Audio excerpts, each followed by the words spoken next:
Hey y'all, the video you are about to watch is a discussion with my good friend John about disability and our shared stories. I hope you enjoy. Hey John, thank you so much for sitting down with me to discuss disability and to share our stories. Thank you for allowing me to work on this with you. I believe this project is going to inspire others who are working on their stories. So let's go ahead and introduce ourselves and then we can go on. How's that sound? That sounds great. My name is Becky, and I have spina bifida like you do, John. And for those who don't know, spina bifida is a birth defect where there is an incomplete closing of the spine. That just means there's a hole somewhere on the spine that surgically uh, gets closed after birth.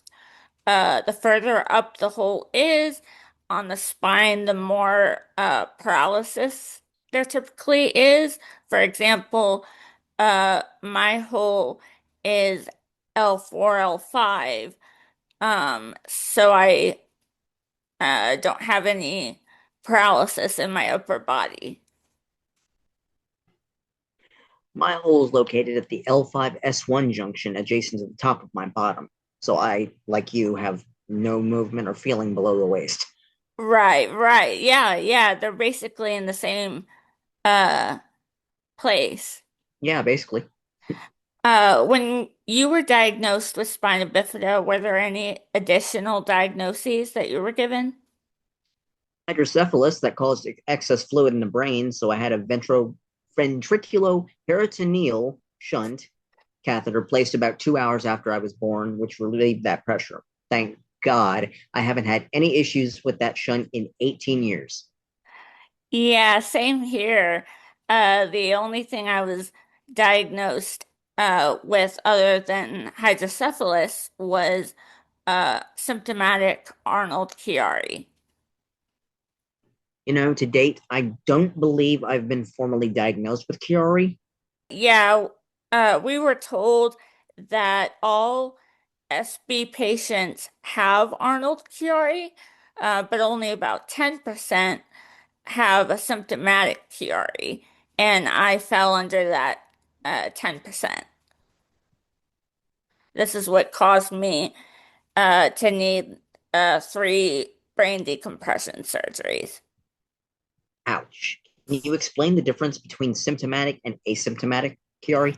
Yes, absolutely. So, both types of Chiari means that a part of the brain grows into the spinal cord. But most people with spina bifida do not have a symptomatic Chiari, and those who do have a lot of problems with breathing, difficulty swallowing, and choking based on the part of the brain that controls all of that. Those are the symptoms that affected me personally the most. This is also why I was put on a ventilator as an infant, and I had to have a feeding tube put in because whenever I ate or drank anything, it would go straight to my lungs. It also sounds like you have GERD, a fancy term for acid reflux disease. I have it, my mom had it, my brother has it, my sister has it. Yeah, yeah, I think it is a very similar issue with very similar symptoms. Does it burn when you cough after eating something? Yeah, yeah, kind of symptoms like that. If I consumed a lot um, of liquid or food, it went, it would go to my lungs, and then I would feel uh, symptoms like that. This was caused by my dysphagia, is a fancy term for the weakness in my throat muscles. I've never heard of it, but I looked it up and I'll add the research I found in the description. Perfect. You said that you had hydrocephalus. How was that treated for you? After the placement of my shunt, I have had subsequent revisions and replacements. And as of recording this in October of 2025, no further issues were reported with this shunt device. As I said earlier, 18 years since that last happened. Oh, praise God. That's fantastic. I've also been blessed that I didn't need to have revisions done for my shunt. But I'm curious about what it was like for you growing up, going to school. I was held back during my pre kindergarten year due to multiple hospital stays in such a Mm-hmm. short amount of time. This carried over into my first and second grade years. I was making multiple trips back and forth to Jacksonville to attend clinics with the Mm-hmm. spinal surgery team. And educational setting in my county was non-existent for somebody with my condition. I was Mm-hmm. basically stuck in the special education department or forced to be removed from the school entirely, as this was the Yeah. late 90s, 1997 to be exact. Yes. And they even had difficulty finding a closer wheelchair bus to transport me. The nearest city was 30 minutes away to the north and only had a handful of wheelchair buses. Mm-hmm. My first day was a major disaster due to so many issues between the district, the school bus Right. managers, my school team. All these things just kind of went haywire for the first like week and a half. Yes, I totally relate to that bus issue. That's why um after like elementary school, I believe, I stopped riding the bus altogether because I was getting forgotten and the buses like came late and all of this madness would ensue. But as for my education as a whole, I really struggled the most with getting my teachers to understand how difficult it was to get schoolwork done due to my diagnoses as well as my fatigue problems. Luckily, my parents fought for me to get a individual education plan, IEP, to get that established that ensured that my teachers had to modify my schoolwork based on my ability. But graduating was definitely the best thing to ever happen to me. You know, I had an IEP as well. I struggled in math, excelled in reading and writing. Go figure, Go 12 years figure. later, I'm an author. And Hmm. I was able to maintain classes pretty well with some pretty outstanding guides that were in the classroom for me, as I was not the only special education student in my school to be pushed into mainstream Hmm. classes. High school 10th through 12th grade was basically torture. Hmm. And if it wasn't for the IEP plan that I had, I would have given up and said, I'm not doing this, and walked out, giving the whole county a piece of my mind. I Right. graduated with an Option 2 special diploma, and I attended GED classes for a few months, Hmm. failed the test twice, and once again said, I'm done. I went home and started doing YouTube and writing. And it wasn't until 2020 during the pandemic that people Hmm. finally started seeing me for who I was, a Hmm. person with a different ability, a brain that could comprehend, and abilities other than smashing myself into walls for fun. More on Yeah. that later, by the way. I signed on with the American Red Cross and did 2 tours of volunteering from my home. Oh, wow. That's amazing. I definitely identify with your struggle to not give up. There wasn't really anything that I particularly excelled at in school, but like you, I had access to guides and study halls that I was a able to use. Uh, Once I graduated, I audited classes at a Bible college, which was fun because I could sit in on lectures without doing any work. But I definitely understand your feeling of wanting to give up because me and my mama both thought that before we finally received the the help that we did. But I I'm glad that we both got to experience going to college classes, But I signed up for a program through one of the local colleges out here called PALS. It's a program that allows special education students to experience hands-on college experience and learn independent life skills. But home life growing up was pretty much hands-on with me. I was pretty much incapacitated for the first few years until I finally got my first chair. Dad Mhm. worked part-time, well, full-time really, as a roofer until a major accident sidelined him for a year and a half with a Mhm. broken back and an almost fully amputated foot. My fragile health and multiple complications forced my mom to have to pull double duty while also tending to my toddler younger brother who was born in 1995. Mhm.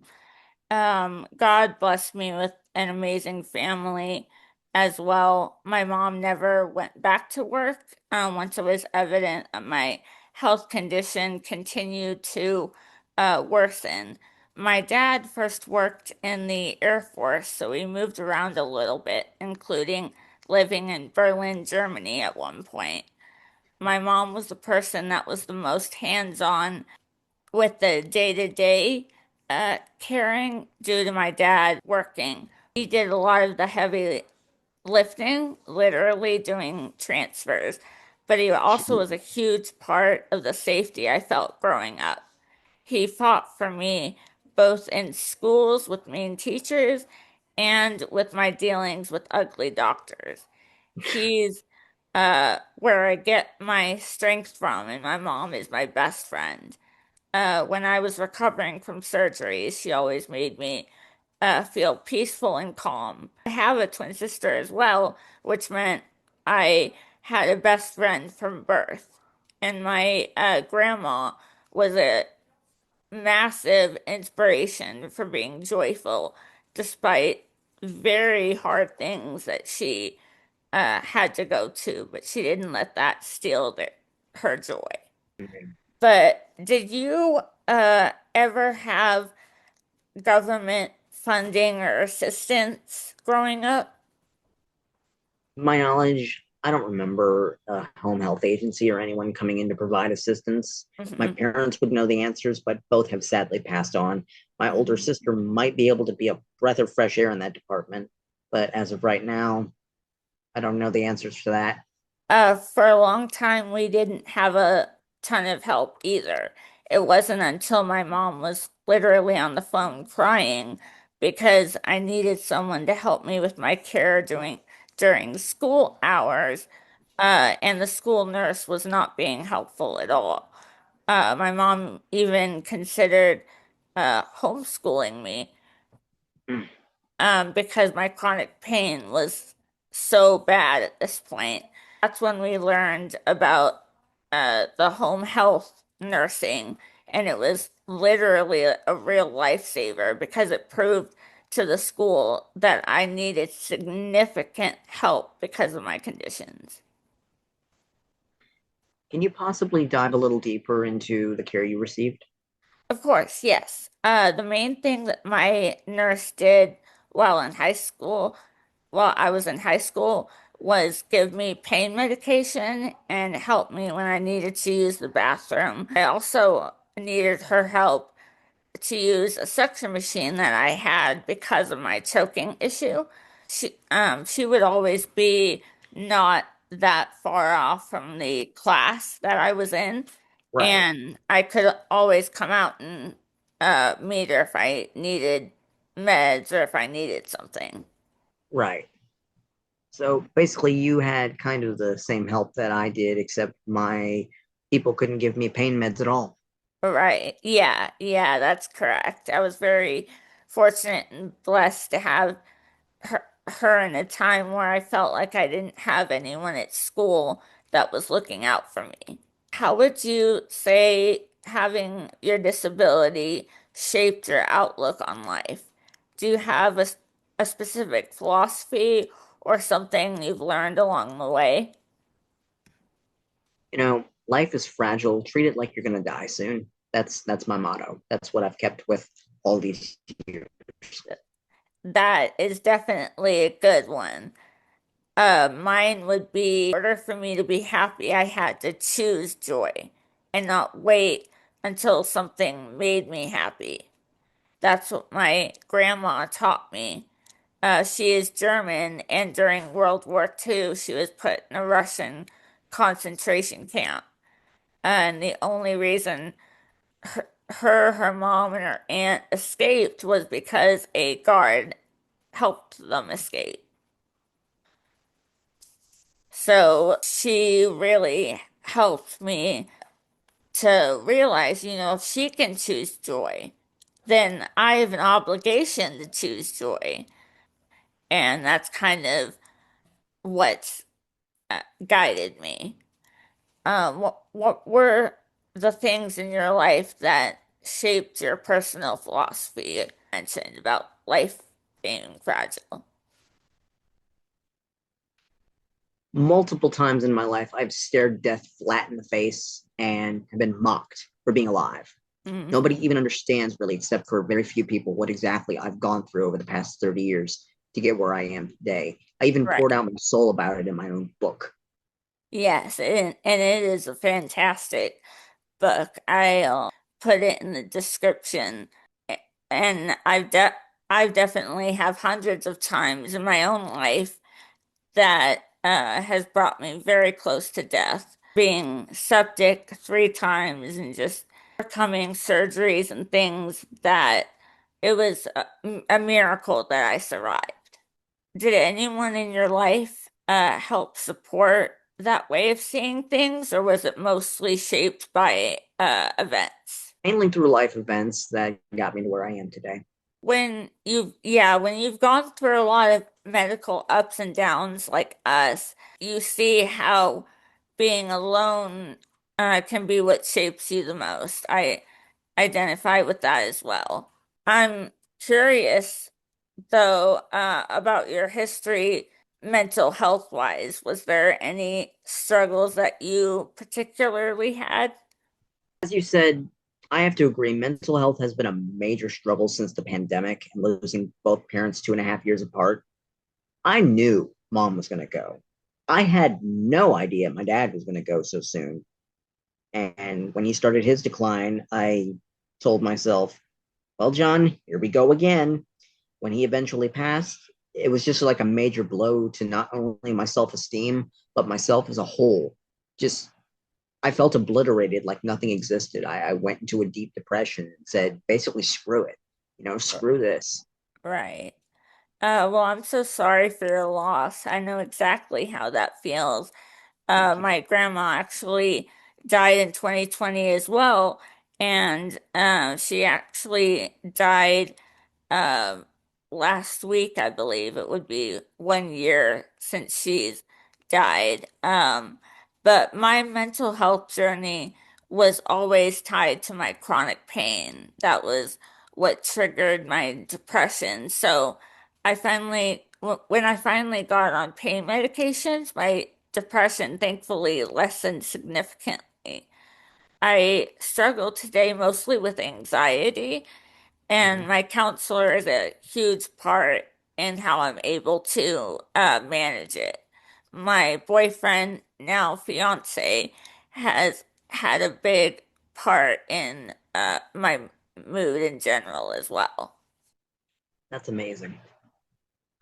So right now, what would you say your hobbies and passions are in life? I know you said that you're an author. What inspired you to become a writer? Becky, everyone has a story to tell, and that's what inspires me every day to continue writing and telling my story because I've been through hell and back to get where I am today. I always say everybody has a story to tell. Your story's like your thumbprint, it's unique to Yes. you, it can never be changed or reproduced. Yes. Amen. That is incredible. I feel like a lot of people will go their whole life thinking, oh, I don't have a story that's worth telling. Mm-mm. You always have a story to tell, no matter what. You may have come from the lowest of the low. You still have a story to tell, my friend.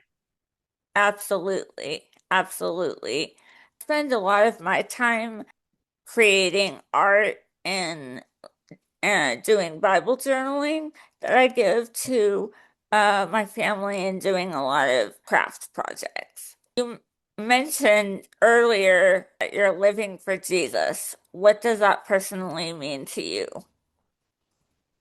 You know, it dovetails into what we last talked about. Um, that I have a story to tell, and God gave me this disability for a reason. Y- I believe my reason for being on this earth is to tell my story to the fullest of my abilities, even from that wheelchair right over here. So Yes, yeah. that's exactly what I mean. I feel the exact same way.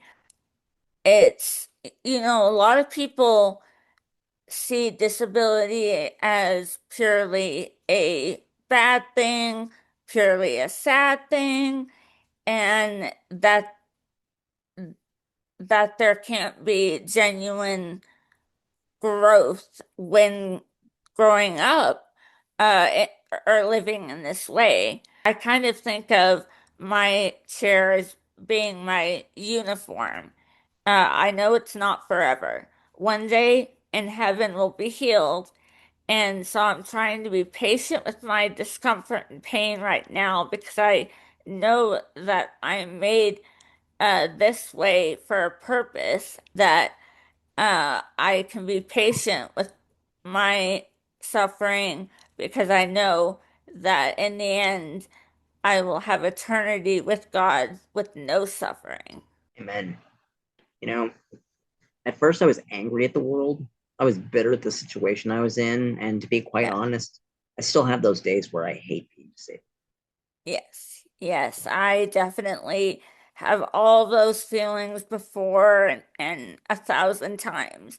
As a teenager, I was convinced that I had done something wrong, and being in a wheelchair was somehow my punishment. My mom showed me this Bible verse, John 9:3. Basically, the background is the disciples saw a blind man on the road and asked Jesus, whose sin was the result of this man's affliction? Was it his parents' sin or his own? And Jesus' words rocked me to my core. Neither this man nor his parents sinned, but this has happened so that the works of God might be displayed in him. And that's what I hold my identity in, is this is my job so that the miracles of God might be displayed within me. I love it. That's a good one. What started to make you feel differently about the world and being disabled? I felt alienated. Like everyone was seeing me as a creature from outer space. Yes. Uh, so was it a slow evolution, or was there like a event that happened that made things change your outlook? It was definitely a slow evolution, and now I don't care what people think about me because life is short, and we don't have time to sit around judging people for things that we have no control over. Like drop. Exactly. I had that epiphany as well. It used to bother me if people assumed that I'm younger mentally than I actually was, but it's not someone's fault if they make a quick judgment and don't know what they don't know, and after 5 seconds of talking, most people would understand that that simply just isn't the case.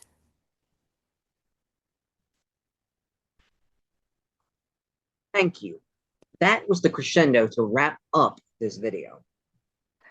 Lastly, what are the projects that you have worked on maybe this year or recent months? I started cooking on my own about a year after my mom passed, and I got one of those tabletop electric cooktop thingies.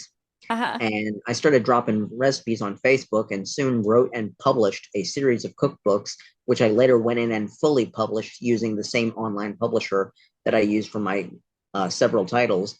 And I also started YouTube in 2020 and haven't really stopped since. That's so cool. I love how you're writing transcends genres and mediums. Because my legs don't work doesn't mean I'm not capable. Exactly, exactly. I know you also have done a workbook type book in the past. Is that correct? Yes, yes, I have the No Limits writing book. Yeah, that's amazing. Working on my own YouTube channel. I take scenes from the TV show The Chosen and put it to worship music. I absolutely love that. That sounds amazing. Thank you. I was experimenting with YouTube Shorts and I've been finding a lot of success in that. So in our descriptions, we'll put each other's YouTube channel so that we can both support each other. Yes, the link to the channels are down below in our descriptions, like she said. Thank you so much, Becky, for collaborating on this video with me. I had so much fun. No, thank you. I had a lot of fun and I'm excited and hopeful that sharing our stories will impact those whose stories are similar and hopefully they'll feel seen and encouraged that they're not alone. I have to say, collaborating on a YouTube video about spina bifida can be both impactful and educational, especially if it raises awareness, promotes understanding, and gives voice to those affected. Here are several collaboration ideas across themes like storytelling, education, advocacy, and lifestyle. Yes, these ideas are really cool. If others find these inspiring, please tag us so that we can see them. And thank you so much, John, for sitting down and talking. And I can't wait to talk more in the future. I can't wait. Thank you very much, Becky.